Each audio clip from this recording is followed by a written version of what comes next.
Apo sei kwamuri ikoko. Ndapindira ini wenyu wemazuva ese. Zita ndi Pamela wekwanjini. Ndauya kuti tikurukure nezve InnBucks. Mese makutoziya masystem acho nekuti InnBucks yagara iri kumberi sedate renyaradzo.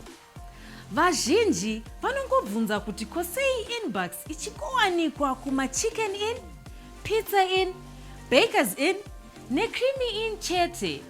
Isu veInnBucks tine hukama hwebhandi nebrugwa nevesimbisa brands. Vanova varidzi vezvitoro izvo zvandataura pakutanga. Maibataka? Eka, saka iwe paunouya kuInnBucks uchida kuita cash in kana cash out, unokwanisa kubva wangowana lumo futi ipapo nekuti zvekudya zviri tea muChicken Inn, Pizza Inn, Bakers Inn, Steers, Rocco Mamas, Spur, Ocean Basket, nemuHayfelies. Ndisati ndaenda, inzwai panotapira apa. Ko maizviziva here kuti mukatenga chikafu chenyu mumastoro esimbisa brands muchishandisa InnBucks, munobva madzorerwa 10% cashback yemari yamunenge mabhadhara pakutenga chikafu ichocho. Zvadirwa shuga neInnBucks.